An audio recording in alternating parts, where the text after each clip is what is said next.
अभी हमारे साथ में मौजूद हैं सलमा शेख जी, और सलमा शेख जी इस वक्त थोड़ा जल्दी में है, इस वजह से हम चलते चलते में इनसे बात करेंगे ताकि ये अपनी मंजिल तक पहुंचते रहें, इसमें काम ना रुके।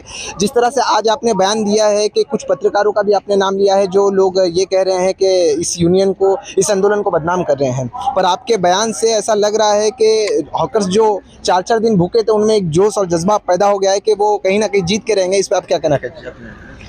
नहीं, बिल्कुल। देखिए, किसी को भी, मेरा नाम सलमा शेख है, आज़ाद हॉकर्स यूनियन की जनरल सेक्रेटरी हूँ।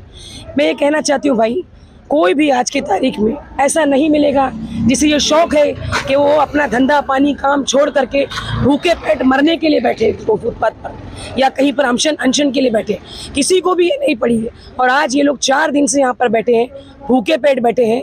इनके घर में खाना नहीं है, इनके बच्चों को स्कूल से निकाला गया है। 10 महीना आप कल्पना कर सकते हैं, ये किसी टाटा बिरला अमूल किर्लोस्कर गोदरेज की औलादे तो नहीं है, अडानी की औलादे तो नहीं कि इनके पास इतना स्टॉक है कि कितने भी धंधा बंद रख के खाना खा सके।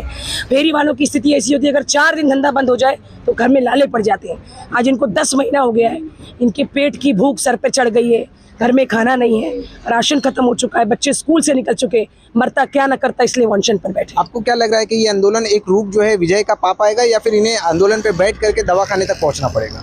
देखिए, ये तो वक्त ही बताएगा, और हम इसलिए कह सकते हैं कि आंदोलन विजय का रूप पाएगा और करीब करीब कुछ हद तक पा चुका है। और अगर नहीं पा चुका है तो उसको हम सक्षम है लेने के लिए, क्योंकि देश में कानून बन चुका है।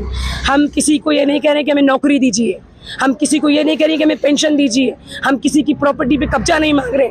हम ये कह रहे हैं कि भारत देश में जो कानून आया है 2014 में, जो संसद ने पारित किया है बिल, आदरणीय प्रधानमंत्री ने हिंदुस्तान के 40 लाख लोगों को लोन दिया है 10-10 हज़ार रुपया धंधा करने के लिए।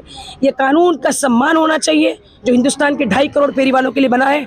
और इस कानून में साफ सुथरी तरीके से लिखा गया है, शेड्यूल 1, शेड्यूल 2, फेरी वाला कैसे बैठेगा, फेरी वाला कहाँ बैठेगा, फेरी वालों को कौन बैठाएगा, ये टाउन वेंडिंग कमेटी बनेगी। और जब तक ये नहीं होता है तब तक फेरी वाला जहाँ पर बैठा है, सेक्शन 3 कहता है, सेक्शन 3 सब सेक्शन 3 कि इस फुटपाथ से आप उस फुटपाथ पर भी फेरी वाले को नहीं कर सकते। आपसे आखिरी सवाल, मैं आपसे आखिरी सवाल ये करना चाहता हूँ कि जिस तरह से फेरी वालों को यहाँ के मीरा भाईंदर नगर पालिका, यहाँ के आमदार जो है कानून को नहीं मान रहे हैं, तो क्या लगता है कि कोर्ट का उल्लंघन कर रहे हैं ये लोग, कानून का उल्लंघन करें, इनके खिलाफ में कोई कार्रवाई होनी चाहिए कि नहीं होनी चाहिए? बिल्कुल होनी चाहिए। देखिए, मैं कह रही हूँ ऐसा नहीं है, ये तो सुप्रीम कोर्ट कह रहा है hawking is not crime, hawking is the fundamental right of hawkers subject to some restriction and condition under the BMC duty how to streamline them.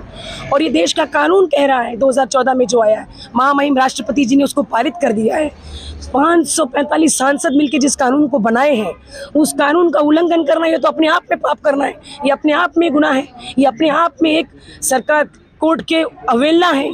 तो निश्चित रूप से जो मैं ही नहीं, चाहे सांसद हो, चाहे एमएलए हो, चाहे एमपी हो, अगर वो भारत देश का नागरिक है और कानून का उल्लंघन करता है तो वो पूरी तरह से गलत है और उन्हें सजा होनी ही चाहिए। ये थी सलमा जी जिन्होंने अपनी सारी बातें जो है रखी है हॉकर्स लोगों के लिए में। अब देखना ये है कि आने वाले वक्त में जो यहाँ के एमएलए हैं उनके जो कान पे जू रेंगती है कि नहीं रेंगती है।